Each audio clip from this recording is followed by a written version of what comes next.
Hello guys, welcome back to Friday's video.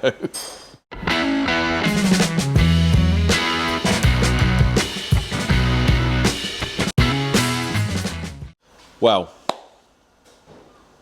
what have we got going on today, mate?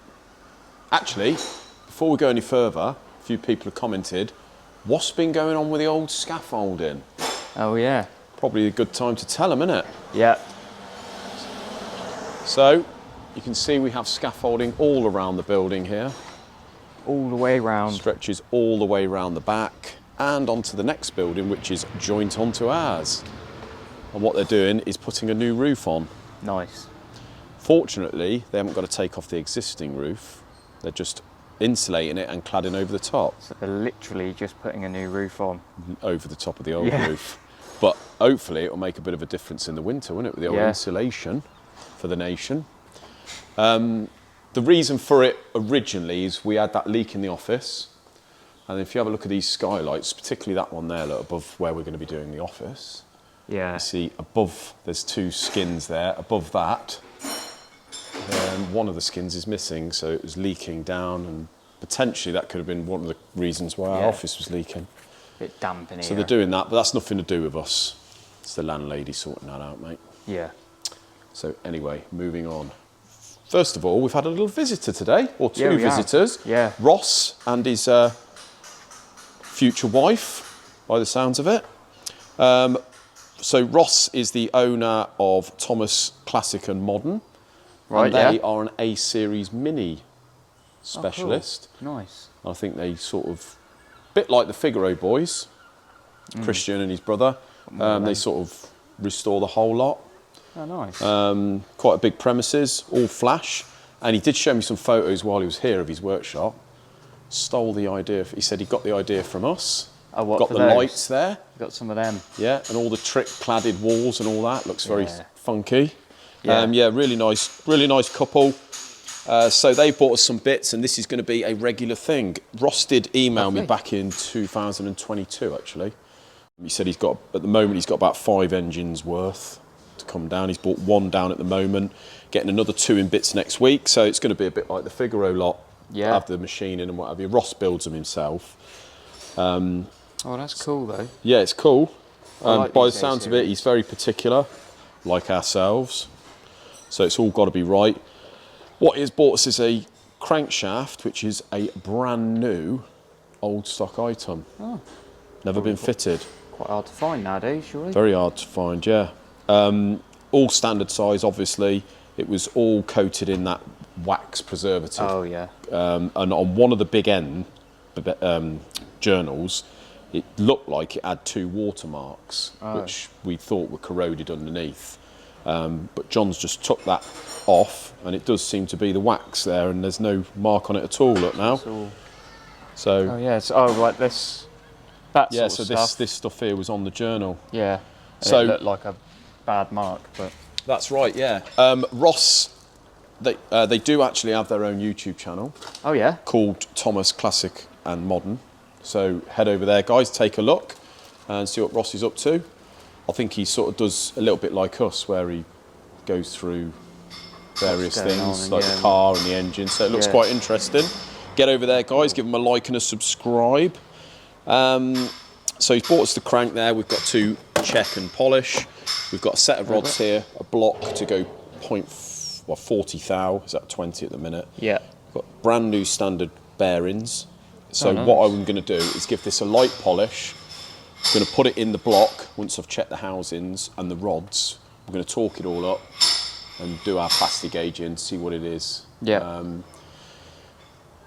Hopefully, as I say, hopefully we can leave that standard, but if not, he said go ahead and grind it so we get the right clearance or a good polish or whatever. So that's what we've got to do on this one. So it's quite nice, isn't it? Yeah. And once that's done, he's going to send a crate down with 2 others in. We put this one back in the crate and send it back up, so we'll sort of work like that. Lovely. It's all good, isn't it? Yeah. I like them A-Series as well. Yeah, I do. We've always got some at A-Series in here, haven't we? Yeah, we do. Talking of A-Series, how are you getting on with the Morris? Yeah, good. Just put it on the floor for a bit. Put it on the floor. It's a bit easy. The thing is with these, if you're wondering why it's on the floor, it is on a bit of card there. Yep. but it's because you can't put the back plate on with the engine stand on, can you? No, you can't. So it's sort of, the back of these is a bit like working on the front of a normal engine. Yeah. But you can't get you can't work on it and get the stand. That's why it's easier sometimes to do these on the bench, isn't it? Yeah, it can be, especially when you're doing an actual Mini, because they've obviously got, like that one over there, they've got the big long taper that comes out the back. Exactly. So it's even harder to have on a stand. It just gets in the way. Yeah, bloody nightmare. So this is the one we've put you have put the modified seal or modern seal housing kit on, haven't you, mate? Yeah. So we've had to do a bit of machining and that to the existing bearing cap and that. If you can see down the back of there, where you've done your measurements and I've machined it all back there. So that was just left cast, wasn't it? The back of that main cap, and you've... Yeah, it's a rough old casting. Yeah. And we've machined it back so it's all nice and matches, and does take a little bit of time. But then you've got these halves that sit over the back with, I assume, silicone on the back. Yeah, or like it. Well, it's Blue Hermatite, Hylamar or whatever. Hylamar. What we hate on putting it on the sump gaskets. Dreadful stuff. Can't get it off, but it does its job, doesn't it? So yeah, these go in over the back of that. This then, you put a modern type rubber seal into that.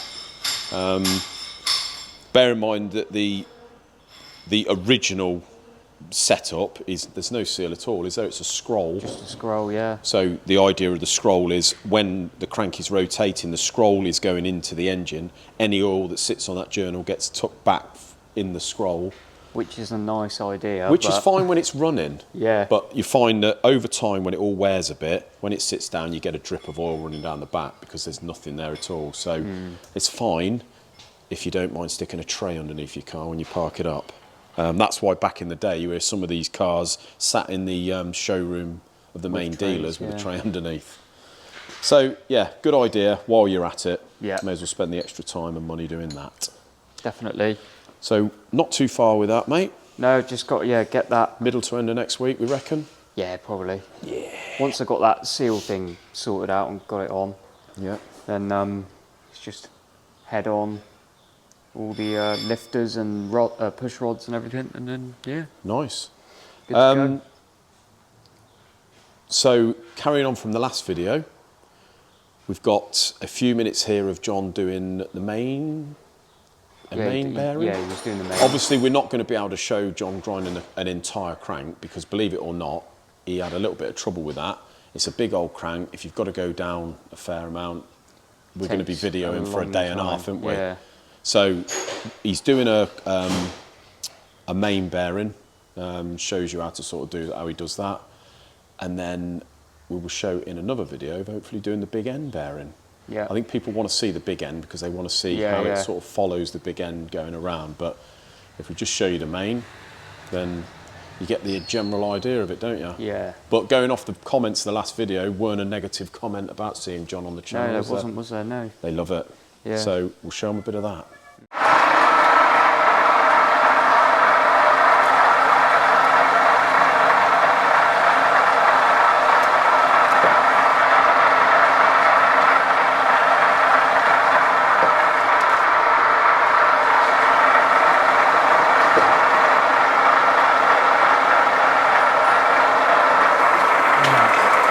How are we getting on then?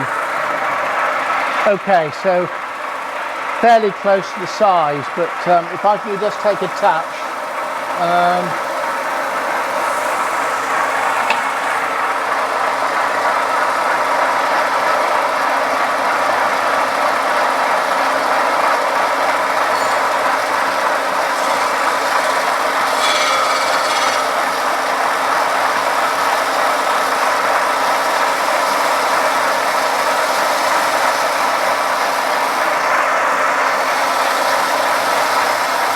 There we go. There's a touch. Right. Got the radii on the stone. So you've got to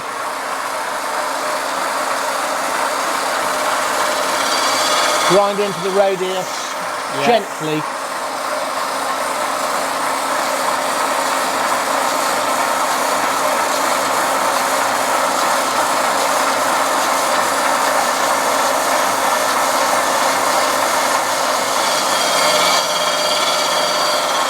You can do it by eye and, well, you know, the radius, and by ear you can hear it.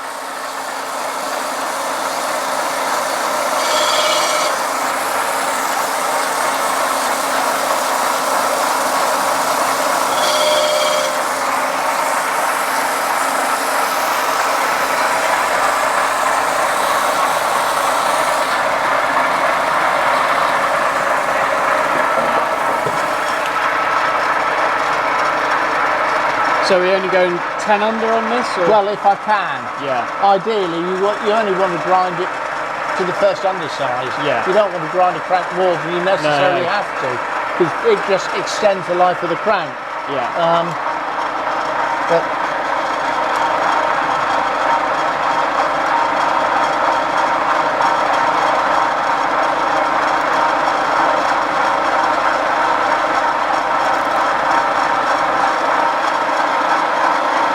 yeah, a bit more to come off yet. I'm not down to be what I was, so it's like anything, measure twice and cut once, you know. Yeah.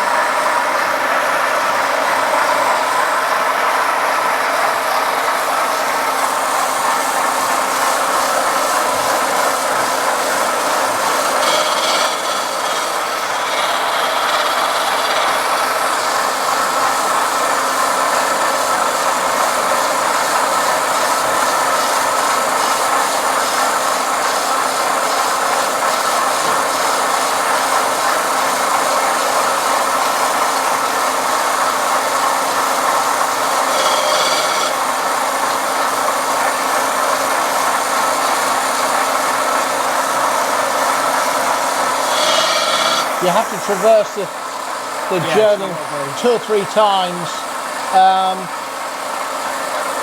you've got to do it slowly. If you go too fast, you start burning the edge, and also you get what is called scrolling. Right. So you always take your time on the mains. The big ends are a different matter.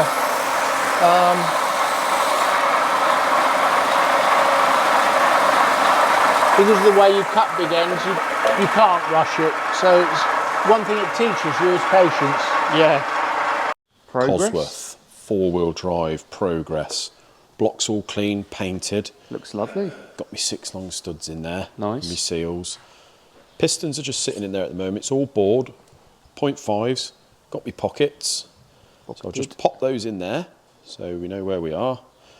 And the next thing I'm doing, mate, is the com rods. So com rods are all clean. I am going to check the housings, size them, balance the rods end for end, and we can get them on in down the holes. The crank is here. It's a standard crank, and it's one of the very few standard cranks that we don't have to grind. So John has measured it, absolutely perfect. Bear in mind, this crank, or this engine, has done 120,000 miles. So it just goes to show, if you do service them correctly and look after them, that's it. they can sort of do quite a few miles, same as anything else, isn't it? Yeah. So we haven't polished this yet. There's a reason for that. We are waiting for the clutch and flywheel off the customer. Clutch is new. Flywheel will face, obviously, and then you can balance all this. Front pulley's done, painted, looking spiffing. Lovely. So we are cracking on with this, mate. Yeah. As I say, I'm hoping in a week and a half, I can get this one pretty much done. We've got drawers full of bits all done. Everything's pretty, you know, all done and blasted and what have you, looking nice. We are still waiting for, I've got to do the rocker. We're still waiting for the plating to come back for both of these engines. Oh, yeah. But yeah, we're getting there. Normally aspirated one over there, mate. We've got the pistons for that. Oh, right. Oh, the new ones. Yeah, the new ones. So I'll show you these, like in comparison to a turbo original. So that's them side by side. So you can see the turbo has got the bowl in the middle. Yeah. It's obviously a lower compression ratio. These are about 8:1 standard. And these are obviously the opposite, because we want to fill the combustion chamber up to give it a higher compression, because it's normally aspirated. No good running them in a normally aspirated. Be gutless. Yeah. So I have got to do my measurements again, see what we can get away with as in machining on the valve pockets. They're certainly deep enough. A few people said that the pockets were too deep, but that's probably not what they meant. They're actually more than deep enough. But what they may not be is, bear in mind it's a big valve head, this. Yeah. So they may have to go a little bit bigger, but the problem arises there when you have to when you go through too thin on this area. Well, it's already right up there, isn't it? Bloody thin, isn't it? So you don't really want to go out any further than that. But we do think that the problem was that gasket, wasn't it, on the throttle bodies. This one here, they overhanging about 3 mil. I spoke to Charlie at CTM. Yeah. And he said, yeah, that's the problem there. He's had it before, it disturbs it. Basically, the air goes in and bounces back off the gasket. Right. And 3 mil is a drastic amount. So get some proper O-rings in there, build it properly, innit? Yeah. And So that was this gasket. that was that gasket there, yeah. Overhanging there. Yeah. It's meant to have O-rings. Yeah. So what I'll do is I'm going to CC those combustion chambers in the head, see what we got again, because obviously it was a long time ago since we did these. See what the paperwork will show us what CC this bowl takes up. Yeah. And then we deduct that away from what we have in there, add on the gasket thickness and volume, and then we can work out the compression ratio. We want to aim for about, I would say on this, about 12 to 1, 11.8 to 1. High, nice and Pretty high. But he's going Cool. for big power, isn't he? Yeah, So yeah. balls are perfect, fortunately. Ideal. Hopefully we don't find any disasters with the crank. Shouldn't see why we should. And then it's Meccano, put it together, and fingers crossed he's all right. Yeah. There we go, mate. That's it for one day, I think, isn't it? I think so. Not too Covered much about more. everything. Yeah. Otherwise we'll just be going on. Weather's meant to be nice Sunday, out on the ski. Nice. There is a little car show though, you reminded me. Yeah, Broughton Wheels on Sunday. Broughton Wheels In the morning. Braunton, funnily enough. About 3 or 4 miles away from here, a little local one, so Yeah. might It's head over normally there. quite good, isn't it? Nice. You get a bit of food and Go for walk an about. hour and have a look, see what's about. Yeah. But yeah, until then, see you Monday. Have a nice weekend, guys.